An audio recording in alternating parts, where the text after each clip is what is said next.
નમસ્કાર વિદ્યાર્થી મિત્રો, ધોરણ 11 ફિઝિક્સમાં લાસ્ટ લેક્ચરની અંદર આપણે પ્રકરણ નંબર 3 ના એ રિવિઝન સેશન તરફ આગળ વધ્યા હતા. ક્લિયર? ત્રીજા ચેપ્ટરનું એ આપણે સમગ્ર રિવિઝન એ પૂર્ણ કરેલું છે અને એની પહેલા આપણે શનિવારે એટલે કે ગયા જે વીકની વાત કરીએ તો એના પહેલાના વીકમાં લાસ્ટ સેટરડે ના દિવસે એ આપણે જે પોઈન્ટ ચાલ્યા હતા એ પાંચમા ચેપ્ટરમાં ન્યૂટનની ગતિના ત્રીજા નિયમ અને એના અગત્યના દાખલા ચલાયા હતા. ક્લિયર? એટલે કે પાંચમા ચેપ્ટરની આજે શરૂઆત કરીએ છીએ તો એમાં પાછલા જ્યાં સુધી ચાલ્યા હતા અટક્યા હતા તે કયો પોઈન્ટ હતો તો કે છેલ્લો પોઈન્ટ ચાલ્યો હતો ન્યૂટનની ગતિનો ત્રીજો નિયમ અને એના રિલેટેડના સ્વાધ્યાયના અને ઉદાહરણના દાખલાની ચર્ચા આપણે પૂર્ણ કરી હતી. બરાબર છે? એના પહેલા બળનો આઘાત, એના પહેલા ન્યૂટનની ગતિનો બીજો નિયમ, one of the most important question, એના પહેલા ન્યૂટનની ગતિનો પહેલો નિયમ. ઇન શોર્ટ પાંચમા ચેપ્ટરના રિલેટેડના ઘણા પોઈન્ટ મેઇન પોઈન્ટ આપણે જોયા હતા. મિત્રો, આજના લેક્ચરની અંદર જે ચેપ્ટર તરફ જવાના છે પાંચમા ચેપ્ટરમાં આગળ વધીએ અને એની અંદર જે મુદ્દો છે એ છે વેગમાન સંરક્ષણનો નિયમ. વેગમાન સંરક્ષણનો નિયમ.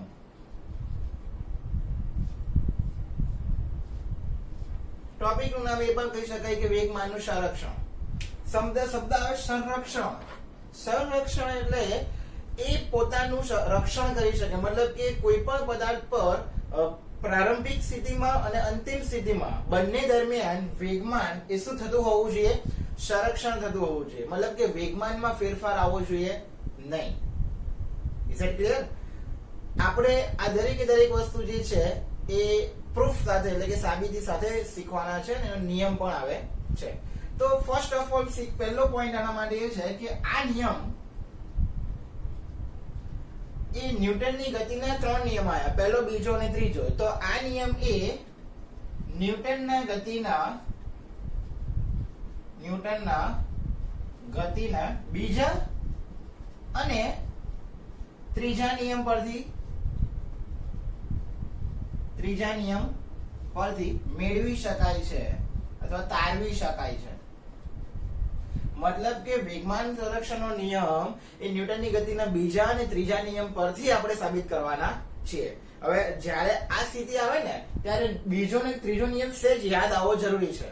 કે બીજા નિયમની અંદર એ તમને શું શીખ્યા હતા તો કે F બરાબર ઇક્વેશન શીખ્યા હતા delta P upon delta T, અથવા બીજું પણ સમીકરણ આના પરથી છેલ્લે આવતું હતું F બરાબર ma.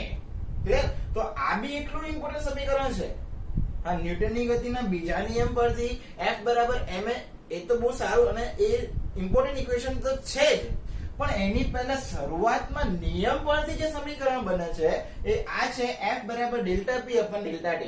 એટલે આ પણ એક ધ્યાન રાખવાનું. અને નંબર 2 ત્રીજો નિયમ જે છે એ શું શીખવાડે છે તો કે આઘાત બળ અને પ્રત્યાઘાત બળ સમાન મૂલ્યના પણ પરસ્પર વિરુદ્ધ દિશામાં હોય છે.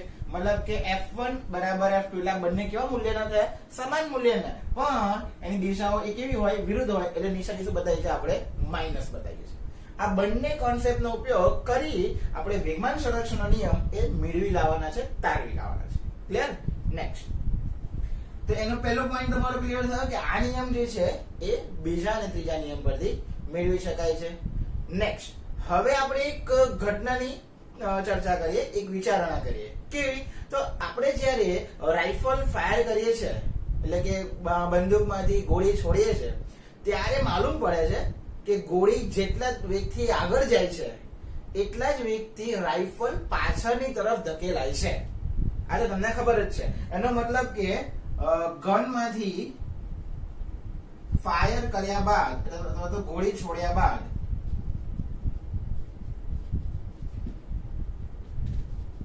ગનમાંથી જ્યારે આપણે ગોળી છોડીએ છીએ તો ગોળી ક્યાં જાય છે? આગળ. અને રાઇફલ એ ક્યાં આવે છે? એટલી જ વેગથી, એટલી ઝડપથી પાછળ તરફ ધકેલાય છે. મતલબ કે બંને પર બળ કેવા લાગે છે? સમાન મૂલ્યના, પણ દિશા કેવી હોય છે? એકબીજાની વિરુદ્ધ. જે કયો નિયમ લાગુ પડે છે? ત્રીજો નિયમ. નેક્સ્ટ, હવે એના પરથી તમારે વેગમાનનો ફેરફાર ફાઇન્ડ આઉટ કરવો હોય તો આ ડેલ્ટા પી પણ બંને માટે કેવો હોવો જોઈએ? સરખો. આપણે એ સાબિત કરી લાવવાનો છે કે ડેલ્ટા પી સરખો એટલે વેગમાનનો ફેરફાર સરખો છે. જો સરખો છે તો મતલબ કે વેગમાન સંરક્ષણના નિયમનું પાલન થાય છે. ધારો કે ઘન વડે ગોળી પર લાગતું બળ હું ધારી લઉં છું F. શબ્દ સમજો. ઘન વડે ગોળી પર કેવું બળ લાગે છે? F. તો વિરુદ્ધ દિશામાં કોની વડે લાગશે? ગોળી વડે. કોના પર? ઘન પર લાગતું બળ એ કેટલું હશે? F જેટલું હશે, પણ એની દિશા કેવી હશે? વિરુદ્ધ. મતલબ કે નેગેટિવ સાઇન બતાવવાની. ક્લિયર છે કે બંને કેવા બળ કહેવાય? સમાન મૂલ્યના અને કેવા પરસ્પર વિરુદ્ધ દિશામાં. પણ આ બંને બળ પાછા એવું આમાં એવું બને કે પહેલા ગોળી પર બળ લાગી જાય, પછી ગોળી આગળ જતી રહે, પછી આરામથી ઘન પર બળ લાગે, એવું શક્ય નથી. બંને એક સરખા સમયગાળા માટે છે લાગે છે. એટલે લખી શકાય આ બંને સમાન સમયગાળા, બંને સમાન સમય ડેલ્ટા ટી માટે લાગે છે. એટલે કે એક ચોક્કસ સમયગાળો હોય છે ને ત્યારે જ આ બંને બળ એક સરખા સમયે એ લાગુ પડતા હોય છે. ક્લિયર? એટલે જ્યારે પણ તમે ફાયર કરો ત્યારે ગોળી પર જેટલું બળ લાગ્યું હોય એ ગોળી પણ રાઇફલ પર એટલું બળ એટ અ ટાઈમ લગાડી જ દે છે. ઓકે? અને એ બંને કેવા મૂલ્યના હોય છે? સમાન મૂલ્યના અને પરસ્પર એ વિરુદ્ધ દિશામાં હોય છે. Is it okay? નાઉ હવે આપણે એના વેગમાનના ફેરફાર તરફ જઈએ. વેગમાનના ફેરફાર તરફ જતા પહેલા વિચાર કરો કે હજુ મેં ગોળી ફાયર કરી નથી, મતલબ કે રાઇફલ ફાયર નહીં કરી, બંદૂકમાંથી ગોળી છોડી નથી. તો ગોળી છોડ્યા પહેલાનું એક તંત્ર થઈ ગયું જેને આપણે કયું તંત્ર કહેવાય? પ્રારંભિક. અને ગોળી છોડ્યા પછીનું એક તંત્ર થઈ ગયું જેને આપણે કયું તંત્ર કહીએ છીએ? અંતિમ. તો આ બે તંત્ર ધ્યાનમાં રાખવાના મિત્રો ખાસ. રાઇફલને ફાયર કરતા પહેલા તો બંને કેવા હોય? ફાયર નહીં કરો, રાઇફલ સ્થિર. હવે રાઇફલ સ્થિર તો એની અંદર રહેલી બુલેટ પણ સ્થિર. એટલે શરૂઆતમાં બંને એ કેવા હોય? સ્થિર હોય. અને બંને સ્થિર હોય એટલે એનો મતલબ કે એમના વેગ 0 અને એમના વેગ 0 એનો મતલબ કે એમના વેગમાન પણ p બરાબર mv પરથી 0 મળે. સોરી, કેવા મળે? 0 જ મળે. ક્લિયર થઈ ગયા? એટલે શરૂઆતમાં બંને સ્થિર હોવાથી એમનો વેગમાનનો ફેરફાર શોધવો હોય તો વેગમાનનો ફેરફારનું સમીકરણ શું બને? અંતિમ વેગમાનનો ફેરફાર બરાબર અંતિમ વેગમાન માઈનસ પ્રારંભિક વેગમાન. હવે એમાં તમે પ્રારંભિક શરૂઆતમાં બંને કેવા ગયા? સ્થિર. એટલે અંતિમની પાછળ માઈનસ કરીને પ્રારંભિક છે એટલે સ્થિર, એટલે 0. એટલે બરાબર ખાલી શું રહ્યું? વેગમાનનો ફેરફાર બરાબર અંતિમ વેગમાન જ રહ્યું. એટલે આ પરિસ્થિતિમાં અંતિમ વેગમાન જે આવશે એ જ એનો વેગમાનનો ફેરફાર થશે. કેમ? કારણ કે પ્રારંભિક તો સ્થિર છે. એટલે શરૂઆતમાં બંને સ્થિર હોય ત્યારે અંતિમ વેગમાન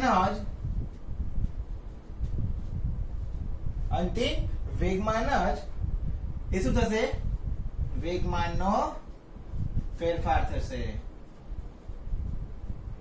ઇઝ ઇટ ઓકે? ક્લિયર થઈ ગયો પોઈન્ટ? નાઉ હવે આપણે એનું અંતિમ વેગમાન શોધીએ. અંતિમ વેગમાન એટલે હવે બુલેટ છોડ્યા બાદ અથવા તો ગોળી છોડ્યા બાદ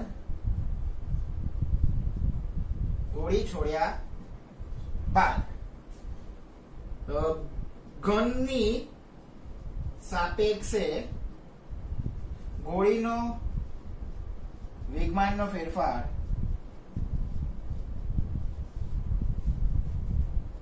વેગમાનનો ફેરફાર આપણે ડેલ્ટા પી શોધીએ છીએ. ડેલ્ટા ટી ભાગાકારમાં છે, સામે આપી દો તો ગુણાકાર. તો સમીકરણ શું બની જાય? ડેલ્ટા પી બરાબર f ઇન્ટુ ડેલ્ટા ટી. આપણે કોની વાત કરવા જઈ રહ્યા છે?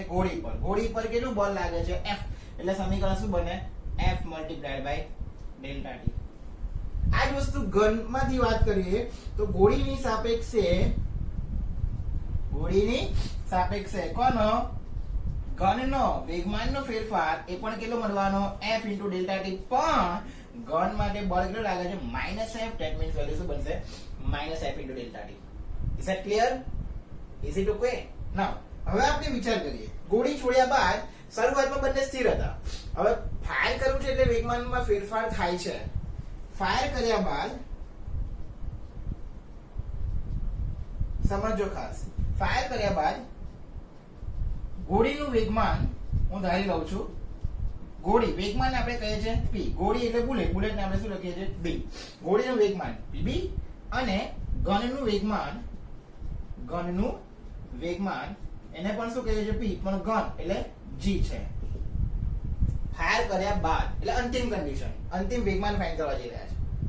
હવે શું વાત થઈ, તો વેગમાનનો ફેરફાર શોધવાનો, અંતિમ માઈનસ પ્રારંભિક કન્ડિશનમાં. પ્રારંભિકમાં બંને પાછા કેવા છે, સ્થિર. સ્થિર એટલે બંનેના પ્રારંભિક વેગ, ગોળી અને ગન બંનેનું પ્રારંભિક વેગમાન કેવું હશે, 0. એટલે એના અંતિમ વેગમાન જે છે એ એના શું થવાના, વેગમાનના ફેરફાર જેટલા થવાના. ઓકે, એટલે આપણે ફાઇનલાઇઝ કરીએ છીએ અને એ બંને પાછા કેવા છે, સરખા, પણ દિશાની બંનેની કેવી આવશે, ગન વાળાની માઈનસ. એટલે ડબલ અહીંયા ડાયરેક્ટ લખી શકો છો pb is equals to pg, પણ આની વેલ્યુએશન શું લખવી પડે, માઈનસ, કારણ કે ઓપોઝિટ ડિરેક્શનમાં છે.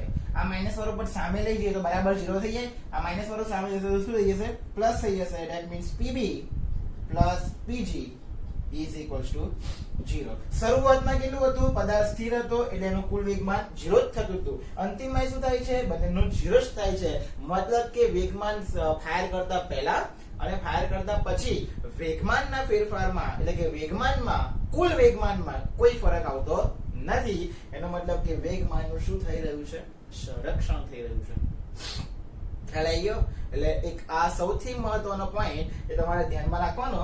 તો આના પરથી જો તમે નિયમનું વિધાન લખવાનો પ્રયત્ન કરો તો વિધાન એ આ રીતે લખાય, બહુ જ મહત્વનું સ્ટેપ. આંતરક્રિયા કરતા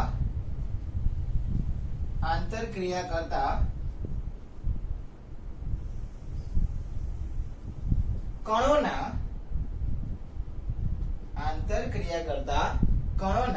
અલગ કરેલા તંત્ર નું કુલ વેગમાન એ કેવું રહે છે, અચળ રહે છે. આ તમારો નિયમ અહીંયા પૂરો થાય છે. આંતરક્રિયા કરતા કણોના અલગ કરેલા તંત્રનું કુલ વેગમાન એ કેવું રહે છે, અચળ રહે છે. અલગ કરેલું તંત્ર એટલે ફાયર કરતા પહેલાનું એક તંત્ર, ફાયર કરતા પછીનું બીજું તંત્ર. અહીંયા આપણે જોયું કે રાઇફલ ફાયર કર્યા પહેલા વેગમાન 0 હતું, રાઇફલ ફાયર કર્યા પછીનું પણ કુલ વેગમાન તો શું મળ્યું તમને, 0 જ મળ્યું છે. બંને વેગમાન એક સરખા હોય છે, મતલબ કે વેગમાનનું અહીંયા સંરક્ષણ થાય છે. ક્લિયર થઈ ગયો પોઈન્ટ? હજુ આને આપણે એક ઉદાહરણ દ્વારા એ સમજીએ. ઓકે, તો મિત્રો ઉદાહરણ જોઈએ વેગમાન સંરક્ષણના નિયમના આધારે. તો એની અંદર સૌપ્રથમ આપણે વિચારીએ છીએ કે બે પદાર્થો છે. આને આપણે કહીએ છીએ એક પદાર્થ, આને કહીએ છીએ આપણે બીજો પદાર્થ. આને નામ આપીએ છીએ A પદાર્થ A અને પદાર્થ B. આ બંને પદાર્થ વચ્ચે એ શું કરીએ છીએ, આપણે અથડામણ કરીએ છીએ, એટલે કે બેને એકબીજા સાથે અથડાડીએ. હજુ અથડાયા નથી એ સમયે એના વેગમાન આપણે ધારી લઈએ છીએ, જેને આપણે પ્રારંભિક વેગમાન કહીએ છીએ. આ P પદાર્થનું પ્રારંભિક વેગમાન PA કહીશું અને B પદાર્થનું પ્રારંભિક વેગમાન PB કહીશું.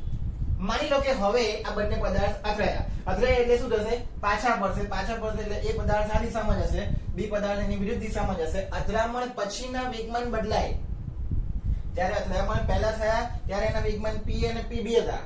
હવે બે સંઘર્ષ થયો એટલે કે અથડાયા એટલે ફરી પાછા એના વેગમાન શું થઈ ગયા, બદલાઈ ગયા. એટલે આપણે અથડામણ પછીના વેગમાન શું ધારીએ છીએ, PA' અને આનું શું ધારીએ છીએ, PB'.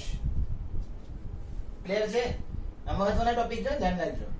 અથડામણ પહેલાના વેગમાન PA અને PB, અથડામણ પછીના ડેશ વાળા PA' અને PB'.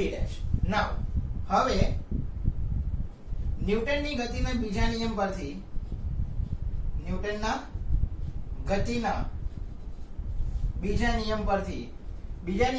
નિયમ અકોર્ડિંગ ટુ ઇક્વેશન શું બને છે, વેગમાનનો ફેરફાર ડેલ્ટા p બરાબર, અથવા તેવું ના લખવું હોય તો હું રિવર્સ રીતે લખીએ, f ઇન્ટુ ડેલ્ટા t બરાબર ડેલ્ટા p પ્રમાણે.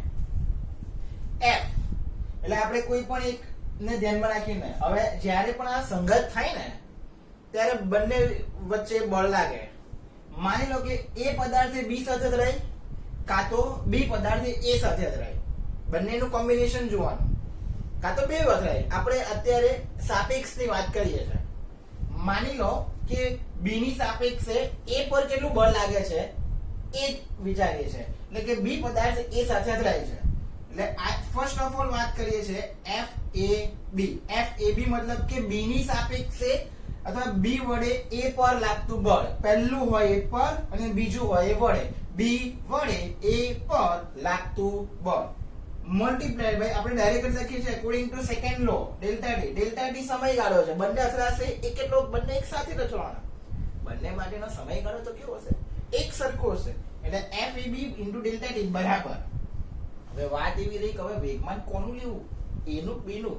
જેના પર બળ લાગે ને, અહીંયા કોના પર બળ લાગે છે, એ પર. પહેલું હોય એ પર, બીજું હોય એના વડે. એ પર બી વડે લાગતું બળ, એટલે એ પર લાગે તો એના વેગમાનમાં ફેરફાર થાય. અંતિમ વેગમાન કેટલું છે, પી એ ડેશ માઈનસ પ્રારંભિક વેગમાન કેટલું છે, પી એ. આટલો ફેરફાર એ પદાર્થમાં થયેલો છે તેમ કહેવાય. હવે એક્ઝેક્ટ એનું વિધુય લેવાનું. કદાચ આ એ પદાર્થ બી સાથે રહ્યો હોય તો એક્ઝેક્ટ આનું રિવર્સ. એ બી જગ્યાએ બી એ પહેલું હોય એ પર, બીજા હોય એ વડે. બી પર એ વડે લાગતું બળ F B A into delta T is equals to. હવે કોણ પદાર્થ બદલાશે, કોનું વેગમાન બદલાશે, બી નું. બી નું અંતિમ વેગમાન શું છે તો કે પીબી ડેશ માઈનસ પ્રારંભિક કેટલું છે તો કે પીબી. Is it okay? તો આ ન્યૂટનની ગતિના બીજા નિયમ પરથી. હા, આ બંને માટે ડેલ્ટા ટી નો સમયગાળો કેવો છે, એક સમાન રહેવાનો. અચળ, એટલે કે એ સંપર્ક સમય છે. ડેલ્ટા ટી એટલે કેટલા સમય માટે લાગ્યો છે, આ દડો આગળ આવશે, આ બીજો પદાર્થ આગળ આવશે, એ અથડાશે, એ કેટલા સમય સુધી અથડામણ અનુભવે છે, એ સમયગાળો ડેલ્ટા ટી છે. નેક્સ્ટ, આ વાત થઈ બીજા નિયમની. હવે ન્યૂટનની ગતિના કયા નિયમની વાત કરીએ છીએ, ત્રીજા નિયમ પરથી. ત્રીજા નિયમ પરથી ઇક્વેશન શું બને છે તો કે આઘાત બળ અને પ્રત્યાઘાત બળ. આ આઘાત ના પ્રત્યાઘાત મતલબ કે એફ એ બી બરાબર એફ બી એ કેવા હોય, સમાન મૂલ્યના પણ પરસ્પર કેવા હોય, વિરુદ્ધ દિશામાં હોય છે. મતલબ કે બંને બળ એક સરખા બરાબર બતાવી દેવાના ને નિશાની શું બતાવી દેવાની, માઈનસ બતાવી દેવાની. ઓકે, બંનેનો સંપર્ક સમયગાળો કેટલો છે ડેલ્ટા ટી. તો આપણે જો f ઇન્ટુ ડેલ્ટા ટી લાવી દઈએ તો બંને બાજુ ડેલ્ટા ટી વડે શું કરી દઈએ, આપણે ગુણી નાખીએ. કેમ? કારણ કે મારે f ડેલ્ટા ટી હશે ને તો જગ્યાએ આ કિંમત મૂકી શકું છું. તો લખવાનું કે બંને બાજુ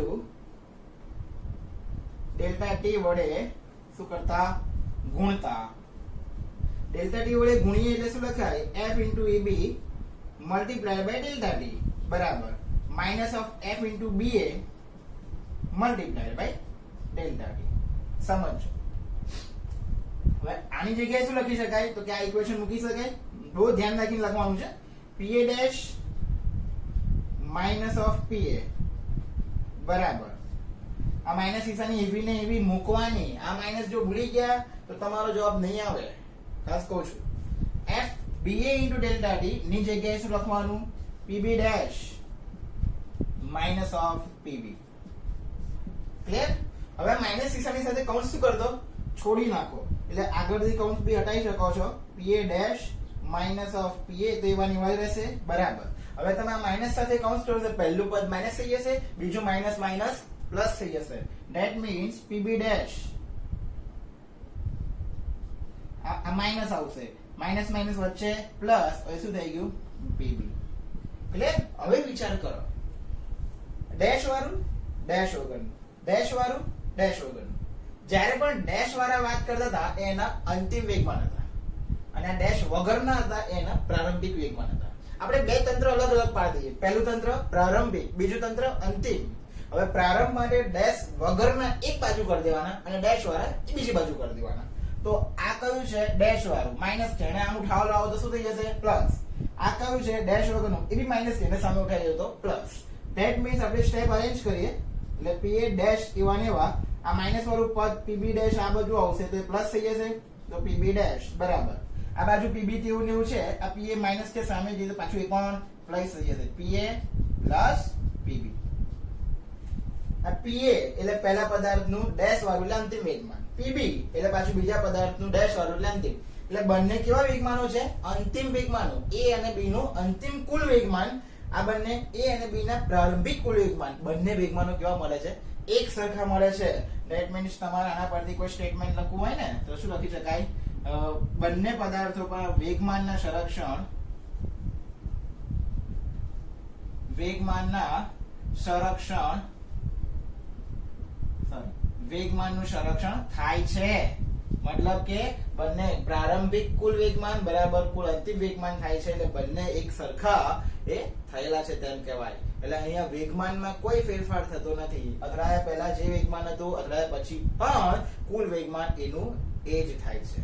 ક્લિયર થઈ ગયો point? Is it okay? Now હવે સમજવાની વાત એ છે તો સર આમાં ફરક શું પડ્યો? તો ફરક એ પડે મિત્રો, માની લો કે આનું વેગમાન શરૂઆતનું એ કેટલું છે 5 અથવા ટોટલ 10 ગણો. આનું 5 છે ને આનું 5 કિલોગ્રામ ઇન્ટુ મીટર પર સેકન્ડ છે. 5 + 5 ટોટલ કેટલું થાય 10.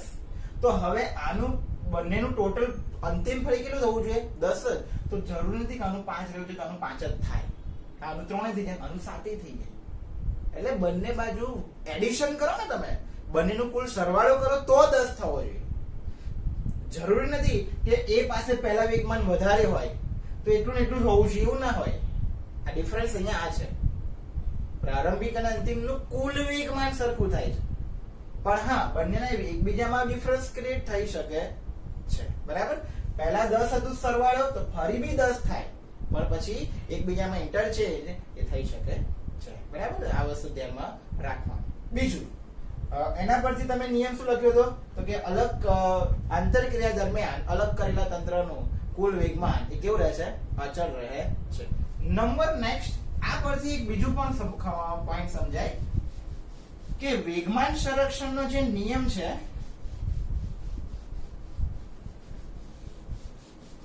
બહુ જ મહત્વનો પોઈન્ટ છે ને 1 માર્ક્સ માટેનો સૌથી ઇમ્પોર્ટન્ટ ક્વેશ્ચન. આ નિયમ એ મૂળભૂત અને સાર્વત્રિક છે. કેમ? કઈ રીતે? આ નિયમ એ મૂળભૂત અને સાર્વત્રિક છે. સાર્વત્રિક એટલે સર્વત્ર, બધી જગ્યાએ એક સરખું. તો કઈ રીતે? તો વિદ્યાર્થી મિત્રો, નાનામાં નાના કણ જેમ કે પ્રોટોન, ન્યુટ્રોન, ઇલેક્ટ્રોન થી બનેલો કોઈ પરમાણુ હોય અને એની અંદર સંઘાત થાય અને એના વેગમાનના સંરક્ષણનો નિયમનો આપણે સાબિતી કરીએ તો એ નિયમ સાચો થાય છે. અથવા તો મોટા ગ્રહો, તારાઓ માટે પણ આ નિયમ એ કેવો થાય છે? સાચો પડે છે. એટલે સાર્વત્રિક છે. બધી જ જગ્યાએ કોઈ પણ જગ્યાએ તમે આ વસ્તુને સાબિત કરશો તો એ કેવું થાય છે?